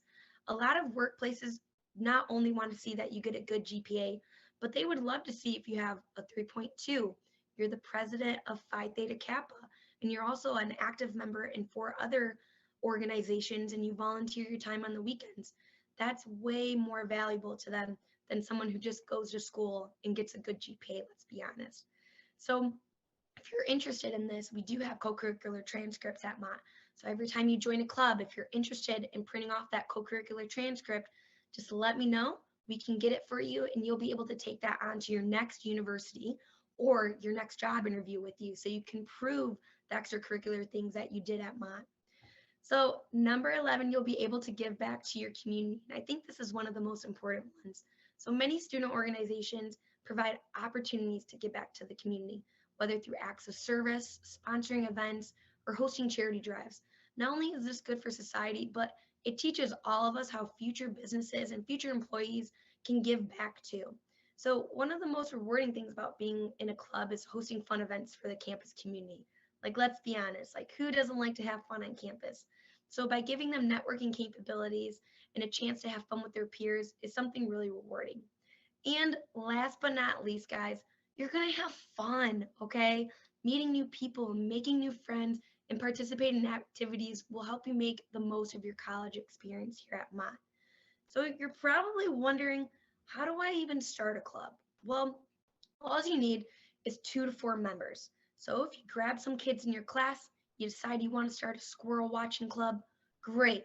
You got enough people to be in your club. All you have to do next is create a constitution, which you can also find on our website. You literally click on our constitution template, download it, and fill it in with whatever you want your club to be about. The third thing is just find an advisor. That could be a staff, that could be a faculty member or professor, or it can be someone contracted at Mott. Literally any Mott employee, it doesn't matter. And if you need help, literally come holla at your girl and I got you guys. And the last but not least, you do have to create a logo, but we can assist you with that. We have our own internal marketing program, so we all work together to be able to create that logo so you can better brand yourselves. So I wouldn't be doing my job either if I didn't put some plugs in here. So if you guys are wondering about any student life updates or events, please make sure you guys check your portal weekly for news and events updates. So make sure when you check those, you're signed into your MCC for me, and you will filter by clicking student life. And it kind of runs every 2 weeks. So just make sure you kind of check it every week to see what's going on. You can look at those news and events. And if you have an idea for an event, or just have an idea of maybe what you want to do on campus, literally send it over to me. We love great ideas and we want to work with you to make your college experience great. And if you want to volunteer, also reach out to me. We have a bunch of local organizations in the area that need constant volunteers. And what better way to gain some volunteer and community service hours than by having fun doing it? So again, I have some plugs for you guys. Next week, Tuesday, September 21st from 11 to 2 is our Departments on the Lawn. Make sure you show up, get some free stuff. We'll be having food, hot dogs, and turkey burgers with some light refreshments. Our big fall rally is the following Wednesday, September 29th, 11 to 2. So we'll be having a petting zoo, a magician, and many more games and activities for you to engage in. And don't forget, we always have open gyms on Mondays, 11 to 2, Tuesdays, 7:30 to 9:30 p.m., and Thursdays, 12:30 to 2:30 p.m. in the Ballinger Fieldhouse. And don't forget, Tasty Tuesdays are every Tuesday outside of Curtis Mott, okay? So again, if you guys need anything, please reach out to me. I'm here to ensure that you're engaged, having fun, and successful. And if I can tell you one thing to make your college experience better, it's to join a club, go to the events, and just have a great time with your friends. So I know I talked for a while and I stared into your soul through my camera screen. I would like to introduce the master of foosball, self-proclaimed ping pong champion, avid gardener, the man, the myth, the legend, our very own athletic and student life director, Al Perry, everyone. Woo! Hey everybody, thanks Allie. That was impressive. And since Allie and I only had an hour to talk and she talked for an hour and 5 minutes, I'm gonna try to keep it brief. I was just in my office and the fire alarm started going off. So I had to move to a different room, but I think I've regrouped and I'm ready to talk about the Squirrel Club. Allie's right. We do want a squirrel club and we're nuts about squirrels at Mott Community College. That's a joke. So if I could just talk to you guys briefly about athletics. Athletics is an important part of your college life experience. Allie talked to you a lot about what college life can be for you and those brilliant 12 bullet points that she had. But athletics, I think, helps do a handful of things that help amplify what student life does. So one, and I think probably foremost, is it helps us build character, right?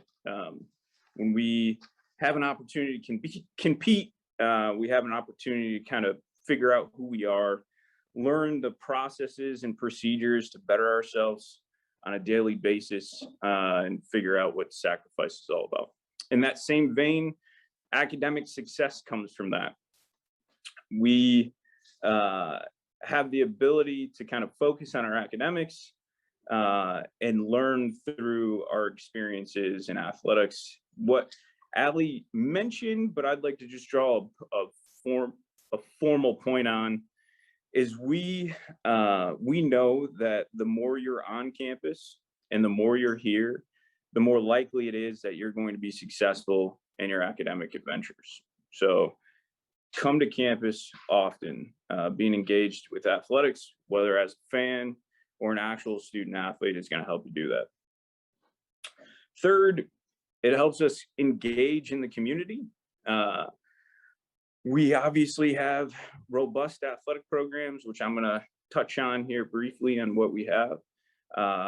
But our fans come out and support our athletic programs much more than most community colleges. And I think that speaks to the Flint community that we have. And then lastly, in athletics, we try to focus on championship level competition. So we try to develop teams that are not only fun to watch, but are beating other institutions. Because let's be honest, that's why we have athletics, to figure out which college is the best. It's also a joke, but kind of true. So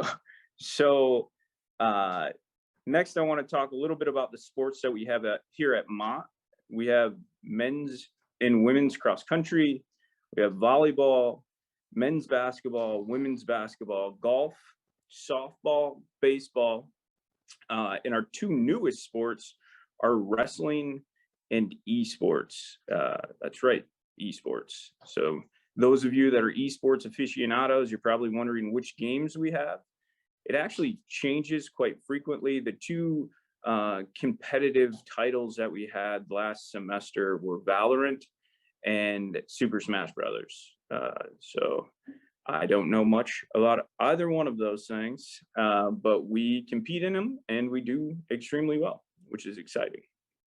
I think real quick, I just want to touch on why you should come to some of these events and how you do so. So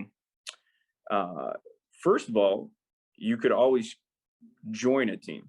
Our teams are nationally ranked in the NJCAA. We're Division II, which means we provide scholarships, but there's plenty of programs that we have that we always allow more people to join the roster. So cross country, men's and women's cross country, we're always looking for more people to join. Wrestling, we're always looking for more people to join. Our other sports that have limited type rosters, if you jump on our website, go to athletics at the mcc.edu page, you'll find that we have contact recruit checklists. You'll send us a little bit of details about who you are and where you're from, and we'll get in touch with you and find out whether you're a perfect fit for our team that year. I think lastly, and I'm gonna draw to a close here very soon, is I want you to come out and I want you to be a fan.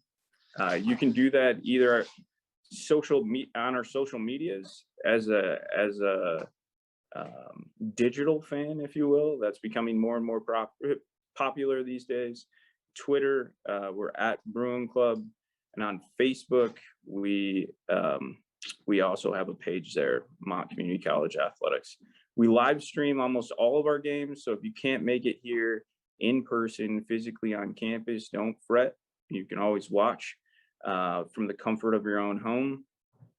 But we really encourage you to get here, check a game out. Right now, volleyball season is going on. We have an outstanding volleyball team. Allie is one of our assistant coaches who just spoke to you. So not only could you come and watch some outstanding volleyball, you could also get involved in some clubs all in one fell swoop. So I think at this point, I'm going to wrap up and allow you guys to continue to talk about the things that make students successful. And I kind of like the live stream fashion because there are no questions at this point. Normally I ask for questions, but there aren't any. So with that, thank you, and I'll see you at a game soon. Wow, thank you, Allie and Al. I can't believe I heard esports twice. That's cool. I don't know many other schools that have that, so that's exciting. Really inclusive and brings a diverse group to campus.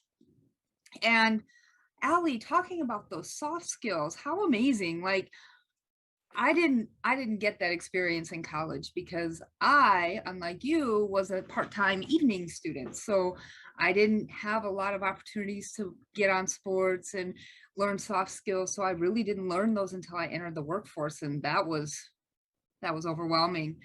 I love how Allie talked about working on a team. I hear a lot of students complaining about, oh, we have a team assignment. I don't want to work on a team assignment. Think about how easy it would be to tackle the team assignment if you had already learned how to work on a team in a sport. And let me tell you, I can't wait for the magician and the petting zoo. Like, how crazy is that? Where else can you get a magician, a petting zoo, food? You can get it all at Mott. So I hope to see you at the Large Fall Rally. It's going to be a great day. It's always a good day. So this conference has been about success, and you'll see our background say Team Up for Success. You're going to meet the peer success advocates in a moment. But we also have another part. Peer success advocates are students, like Mr. Wilson mentioned earlier today. They are students who are reaching out to other students because they're right there for you when you need them. They're your teammates. If you're in athletics, they're your classmates. If you're in a classroom, they're right there to answer questions. We are highlighting the teams today. And I have with us a very special guest. We have success coaches. Every single student has been assigned a success coach based on your community, your zip code. So you're in a team with other people from your same zip code. And I have one of our coaches here today, and she is going to speak to you about what success coaching is, how you can get in touch with your success coach, and some benefits of accessing your success coach. And she's going to talk a little bit about the team. So without further ado, I'm going to introduce Jessica Bixel. She is the success coach for Team 3. Thank you so much, Madonna, and welcome everyone. Thank you for joining us this morning. One of the things that makes a successful student is one who takes advantage of their resources. So when opportunities are offered to you to learn and grow and practice, we encourage you to take advantage of that. So if you're here today, you're one step closer. As Madonna mentioned, my name is Jessica. I'm the success coach for Team 3. I'm also the STEM Scholars Program Coordinator here at Mott. I'm involved with the MCC Council, and I try to practice, what I preach. So when opportunities become available to me to get involved and to learn more, I try to take advantage of those. Success coaching is something new to Mott as of this last year, and it's really about providing students, every student, with the unique attention and resources that they need in order to succeed. So as success coaches, we understand that your experience, your involvement, your time commitment, all of that is different from the person, sitting next to you in class or in the Zoom window next to you in your meetings. And so success coaching and having a success coach and having a peer advocate is all about having people on your team to support you, encourage you, motivate you, help you learn, help you grow in the unique way that you need. So you should hear from your success coach every Monday. We send out flyers and emails with really important information about what's going on campus, what opportunities are available, reminders of important dates, links to connect you to other departments and other people on campus, things like the Family Life Center, which you heard Dinah talk about earlier this morning, tutoring, the library, all of the things that you need in that support system that we've been talking about. And the other way that you will likely hear from your success coach is through My Compass, which is one of the softwares that you have access to through MCC for Me. So when you log into MCC for Me to get into your email or to get into Backpack, you also have Canvas there, which is how you interact online with your classes, and then My Compass, which is the hub that gets you access to all of the people on your support team, including your success coach. So you may be getting kudos, you may be getting messages, you may be getting calendar invites all through Compass. And that's one of the best ways to get in touch with your coach or your success advocate. You can go and schedule a meeting, whether that's a Zoom meeting or a phone call, and hopefully, as we get further out of this pandemic, we'll be able to meet in person, have a coffee, have lunch, sit down in the library, whatever you might need. But if you have a question, if you have a concern, if you want to work on something in particular, like your time management skills or your resume, or you want to know if there are any opportunities for you to get involved on campus, like Allie mentioned earlier. Your success coach is always, the best way to get connected to other people on campus and get those questions answered. So respond to the Motivational Monday emails that you get every week. Answer the question of the week, or shoot your success coach a reply, or again, get into My Compass the same way that you get into your email or Canvas or Backpack. Raise your hand, schedule a meeting, and we're here to help. And that's our whole job. So every day, all of our time is committed to connecting with students, helping them, getting them connected to other resources, other departments, helping them along on their unique journey. So it's not a burden, it's not a bother. There's no question that's, too small or too stupid. Everybody needs help sometime, and that is what we're here for. So thanks for joining us. Again, it's great to see students taking advantage of their resources and getting engaged when they have the opportunity. So, good luck to all of you. And please do continue to join us for the breakout sessions and the second Success Conference Day, which is next week on Thursday. Thank you, Jessica. So Jessica is also the STEM Scholar Program Coordinator, and this is how awesome she is. We're running a little bit ahead of schedule, so I sent her a quick chat and I said, are you able to talk about success coaching? And just like that, she jumped in and she was able to help out. And that's exactly what all of the coaches will do to support you on your journey. I know that a lot of students get frustrated and are nervous to ask questions. Please don't be nervous to ask questions. All of us have been college students before, and it's not easy, especially if you're a first-generation college student. You don't have the support, or people don't understand what you're going through. I was a first-generation college student, and I had to learn on my own. I had my sister by my side to do it with me, but it was a difficult journey. So I have dedicated my life in student services to helping others who struggle with the process so that they can meet their educational goals. So that is a little bit about why I do the work that I do. And I feel that it is one of the most important jobs at the college is to help students, because if we don't have students, we don't have a college. So I am the lead student success coach. I direct the work of the success coaches and the peer success advocates. Like I said, we're a little bit ahead of schedule, but I want to let you know that we can take questions. If you put them in the live stream, you can chat in the live stream. You should be able to put a question in there. Jessica's going to watch those. We have had students who have asked questions coming up to this event, and so I have some of those.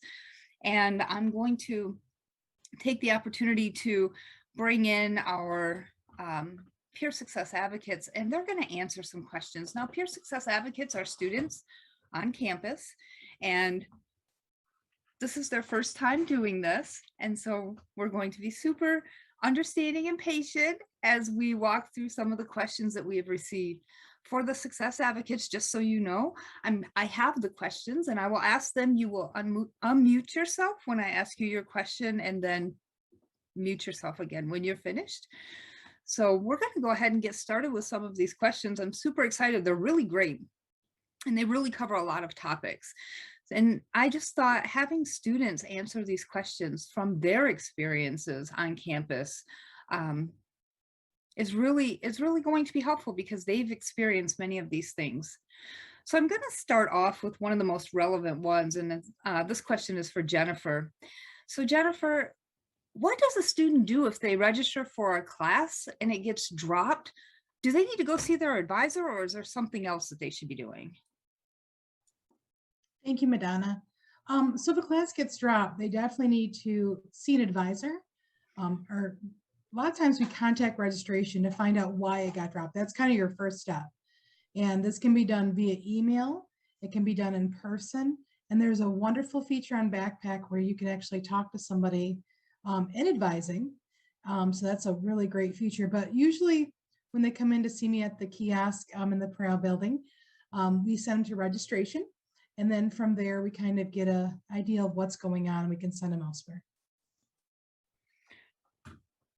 Oh, that's great to know, because I think that a lot of times, every time something happens with a class, students think that they need to go to see their advisor. And oftentimes, if we just talk to them a little bit, we understand that maybe their issue isn't really an advising issue, even though it has to do with their class. So thank you for letting me know that the registration center is really a great place to start if you lose your class. Harper, I was wondering, I was wondering if you could explain how a student can get a hold of their advisor if they don't have an appointment and they need to speak to somebody about their class schedule. How do they go about getting in touch with their advisor? Thank you, Madonna. So to get in touch with your advisor, you would normally email first, is my go-to, email first if you know who you're speaking with.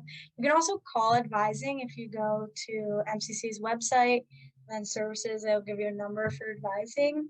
And then specifically about scheduling, if you go into MCC for me, then my Backpack, if you go to plan and schedule, there should be a tab that says advising on there.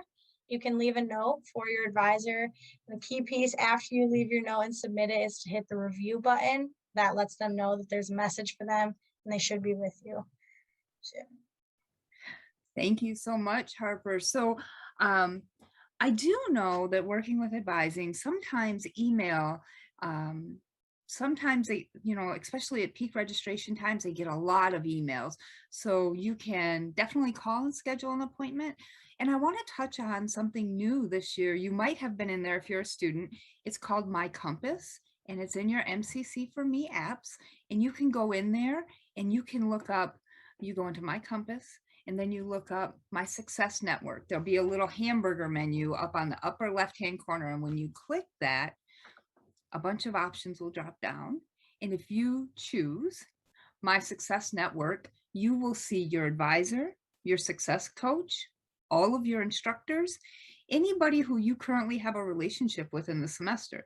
And if they have their calendar set up, which the advisors do, you can schedule an appointment with your advisor for a time that works for you. So that's just another way they can take care of that. And it's new, so Harper might not have had all of that information. And definitely in Backpack, she gives the biggest tip is that you have to submit for review, because otherwise they don't get the notification that you have asked for approval for a class. Thank you so much, Harper. So, Christian, I was wondering if you can tell, I have one of these questions, and Andrea from Financial Aid spoke about it a little bit earlier, but can you talk about if there's opportunities for students to work on campus? Yes, there are many opportunities for students to work on campus. You can go to student employment to find out more jobs on what they have. They can help you with the federal work study or student assistant jobs. They also can help you with off-campus jobs via the College Central Network. Okay, great, Christian. So while we're talking about money, we all know that if we work, we need to get paid, and some people get financial aid refunds, and some people need to have, they need to know how they can get their money. So can you talk to us about how a student could receive their financial aid refund, or if they work on campus, how they can get paid? You got some information on that? Yes, so for a student to receive their financial aid refund, you can receive it in 3 methods.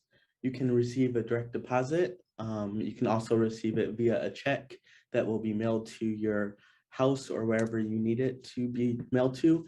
And you can also receive it via a reloadable debit card. To find out how much your refund is or to change any of those methods, you can go to the student finance tab in My Backpack and click on the NowNet portal, and it shall take you there and you can find everything out that you need to. Okay, so you said direct deposit, and so I'm going to just give a little bit more information so a student can sign up for Bear Direct. And if you have Bear Direct, your refund or your check, if you're working on campus, will go directly into your bank account. There's no need to pick up a check or wait for a check or go to the bank. And if you have your debit card with you, you can use that for your refund or your paycheck. So thank you, Christian, for explaining about employment opportunities. I'm going to do a shameless plug. We do have an opening for a peer success advocate. You could find yourself in a box on Zoom, much like this. You can reach out to student employment if you're looking for to work in one of these roles. So Jennifer, you know, we had some students, you know, it's been a long time and students haven't been on campus, and we have these new grants that are coming from the state of Michigan, which is Michigan Reconnect and Futures for Frontliners. And a lot of people are coming back, and a lot of things really have changed over the years with technology. And I know that we saw a lot of students at the front kiosk who had technology issues and can't get logged into their Mott apps. What do you recommend doing for somebody who cannot get into one of their Mott accounts? Thank you, Madonna. Well, we usually, when they come in, we usually recommend them to call the IT department. We actually have a phone number on there. And if they're on campus and they prefer to talk to someone in person, we actually can send them right to the IT department. It's at the Curtis Mott building. But generally, if they call, they're able to get someone right in. I know there's been some issues with like the Duo Mobile, and that's new to a lot of people returning into the experience of being in college.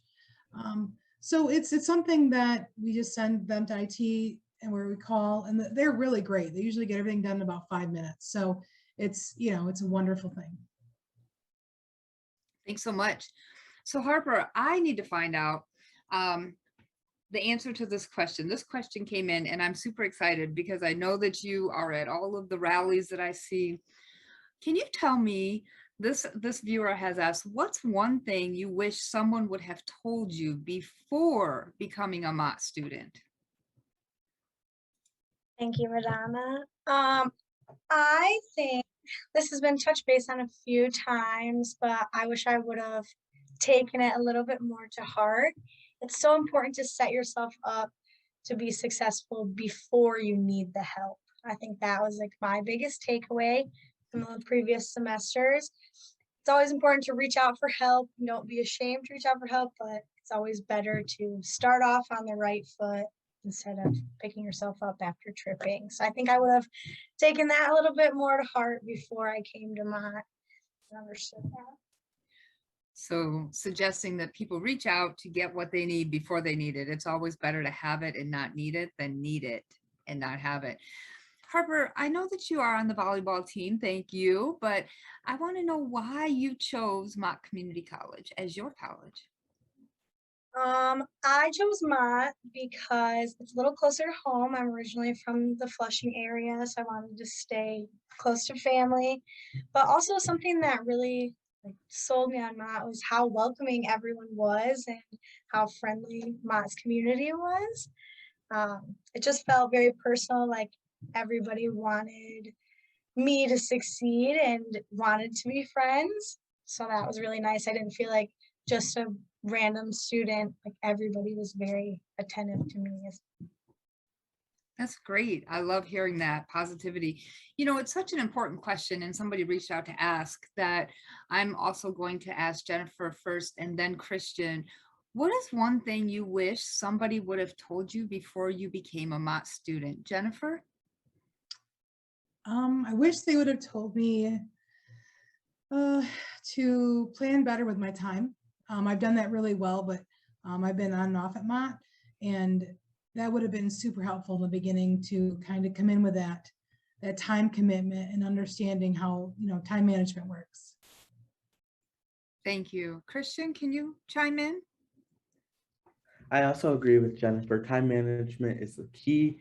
I wish somebody would have told me more of time management and how to manage my time. That's very important for college, I now realize. So yeah. Well, Christian, you talk about time management. Can you share about how much time you spend preparing for your classes and studying and doing the things that you need to do to be successful with time management? Yes, I definitely spend a lot of my time preparing for classes, as much time as I can. I do have to take breaks because I don't want to overwhelm myself. That is also a key part in studying, to take breaks and pace yourself, but you still need to get it done. So take as much time as you need and also remember to take those breaks. Thank you.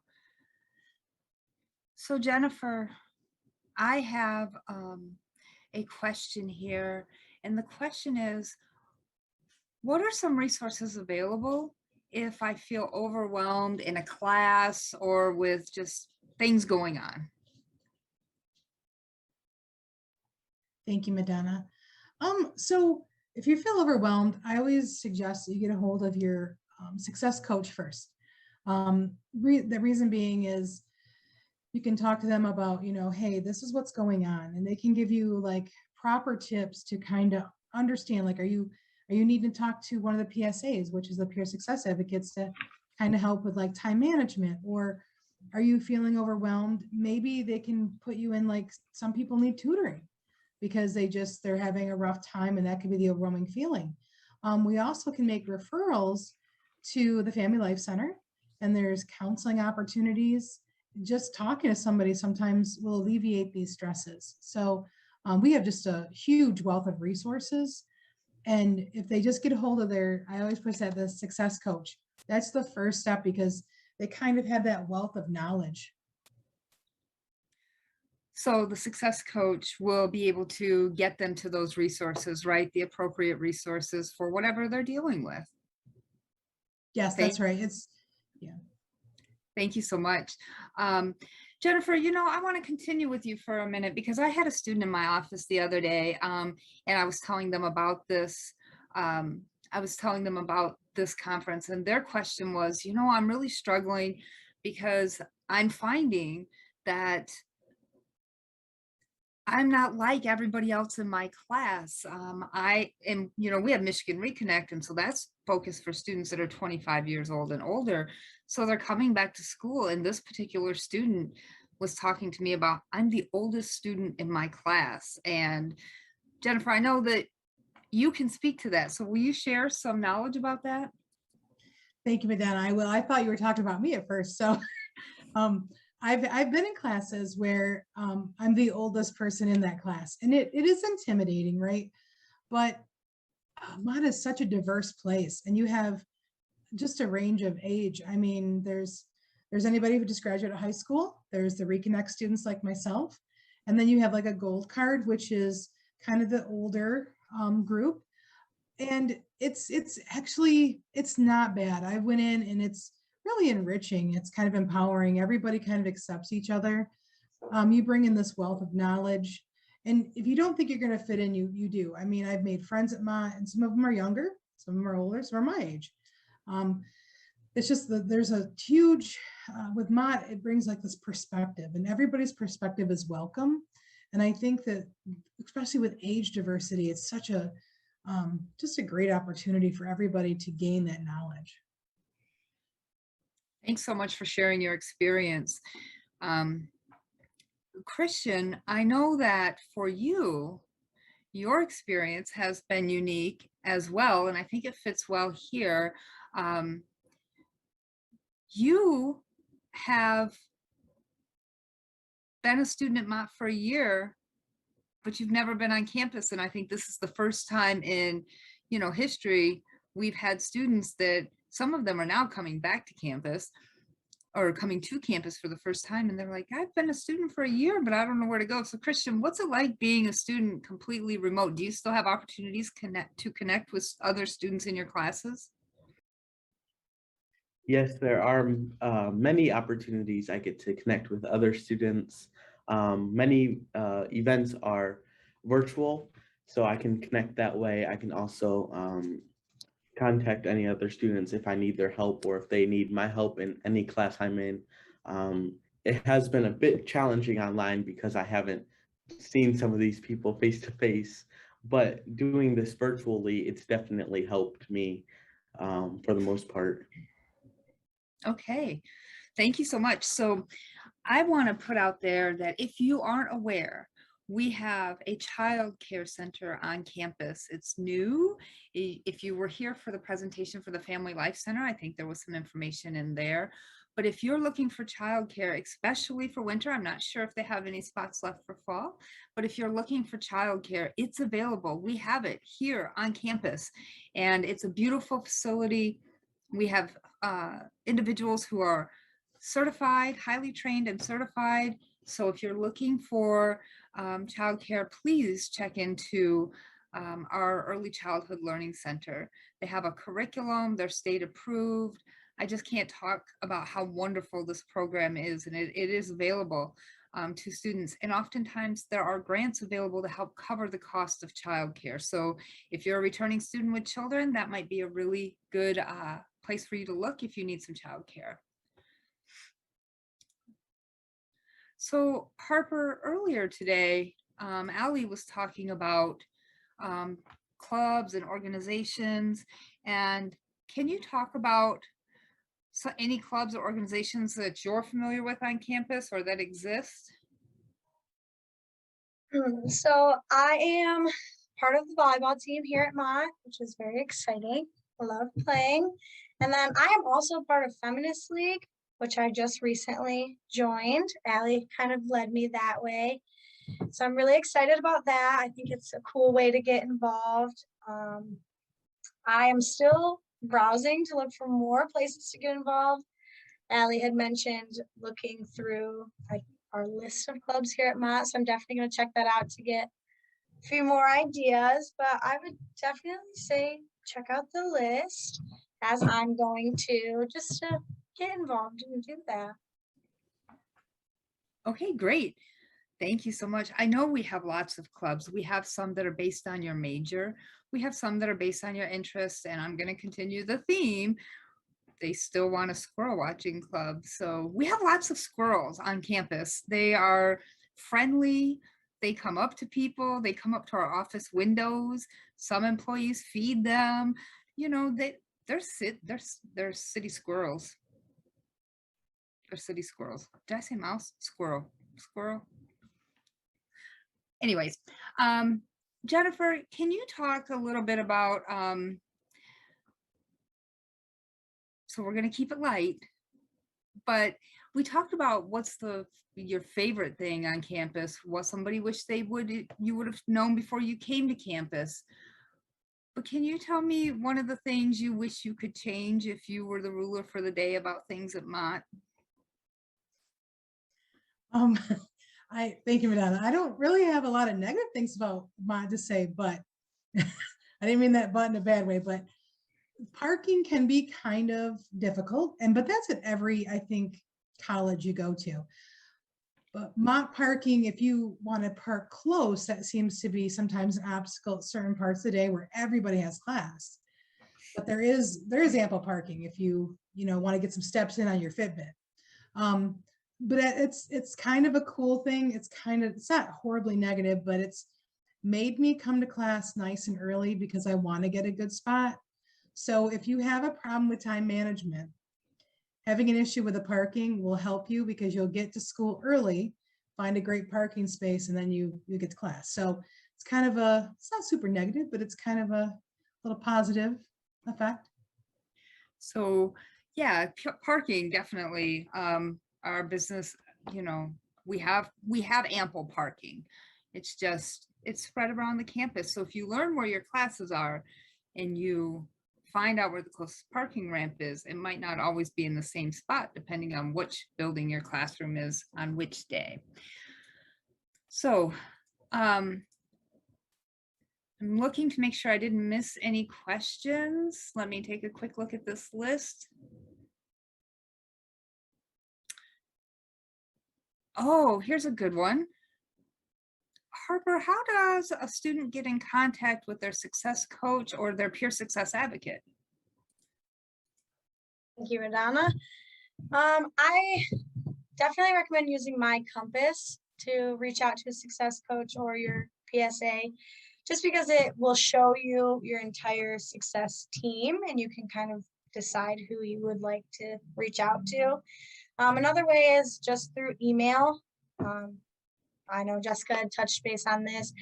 They send out an email once a week, usually on Mondays. So you should have an email ready to go and you can just reply to that. I think both of those are good ways, but we'll definitely try My Compass on MCC for me. Thank you so much. And oh, here's one. Jennifer, Allie even talked about this, so maybe that's what prompted this question. But Jennifer, what leadership opportunities are available to students on campus? Allie talked about how important it was to take on leadership roles. Can you talk about some of them that might be available? I sure can, Madonna. So the leadership roles that we have, they're pretty great. We have different clubs, organizations. We have an honor society. We have leadership on campus as well. And that goes with a lot of our clubs. You can, you know, I'm actually a treasurer for the Culture Exploration Student Association. So there's, I mean, just a wealth of leadership there. You can volunteer on campus. Family Life Center has volunteer opportunities. There's plenty of volunteer opportunities all over campus. Peer success advocates, we're kind of leaders. That's kind of great. Also, you have community outreach. So there's just a wonderful wealth of leadership there if you're looking for leadership opportunities. Thank you so much, Jennifer. Brian, could you start the slideshow, please? Thank you.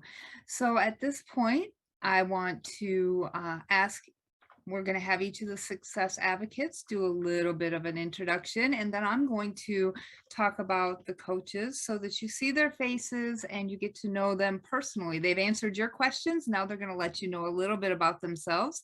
So advocates, after you're done speaking, please ask for the slide to be advanced, next slide, and then he will do that for you. And then the next person on screen will go. So Jennifer, go ahead. Thank you, Madonna. So I am a peer success advocate. I am actually a Reconnect student at Mott College. I am married and have 3 children, and they're all in college. I also have 2 dogs who are like my 4th and 5th children. I wanted to throw them in there as a shameless plug. So I kind of wanted to give like this awesome kind of PSA, which is the peer success advocate shout out. So when I came to Mott, when I came back, I didn't know I was even going to be working on campus. And I went into student employment just to get like a general position. And actually student employment actually recommended this job. And I was like, well, okay. And then I talked to Dr. Madonna and here I am. And it's been absolutely rewarding. This has been probably the most rewarding of jobs I've ever had in my life. And you see, I had a lot of personal growth. I have a great mentor, shameless plug again, and a lot of personal growth, and I have a lot of professional growth. As you can see in this lovely this virtual conference we're doing, this was something our team worked on together, and it was just a beautiful outcome. I never thought I'd be doing this, so it's amazing.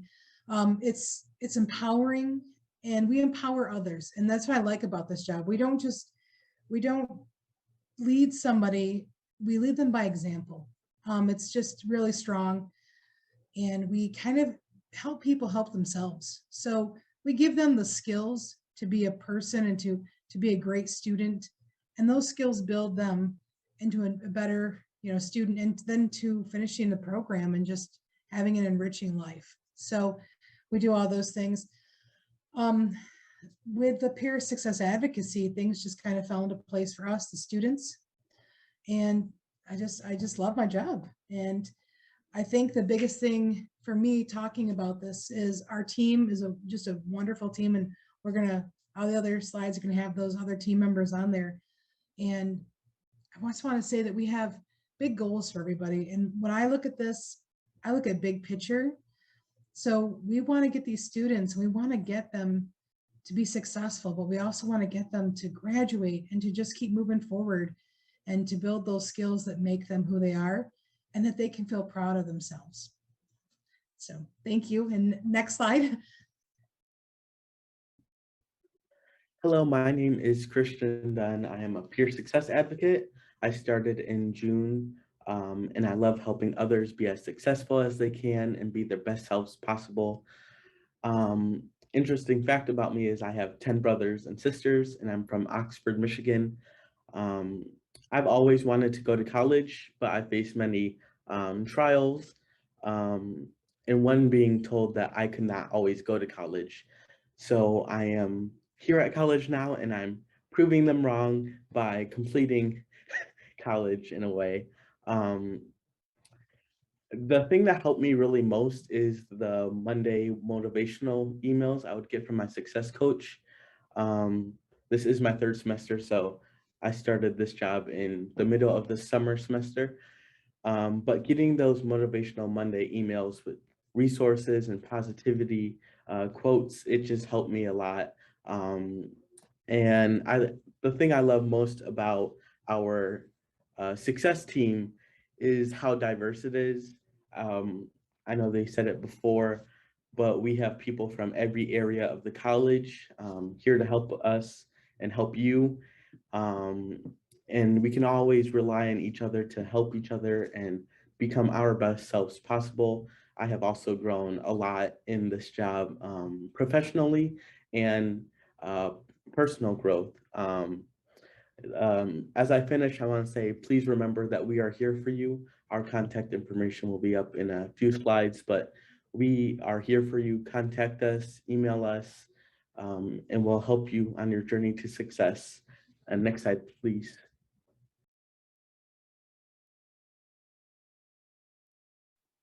Hi, everyone. My name's Harper. I'm the newest addition to the PSA team, and I just want to say how excited I am to be a part of it. Fun fact about me is I love to read. My favorite book is Six of Crows by Leigh Bardugo, and I also really like art. Can't say I'm the best at it, but I like it. I just want to talk about how excited I am and what really drew me into being a part of the PSA team. I really struggled in school. I'll say that very honestly. I struggled in school my first few semesters here at Mott. And I did have to have that hard conversation with one of the success coaches. I was very nervous to explain that. But after doing it, I realized how supportive and helpful they were to me, how I didn't need to be scared. They were very happy to help. And I understand the impact they have firsthand from that personal experience. And as Jennifer had mentioned, it really pushes you to have a lot of growth. I am now doing much better in school. I plan ahead. I do a lot better.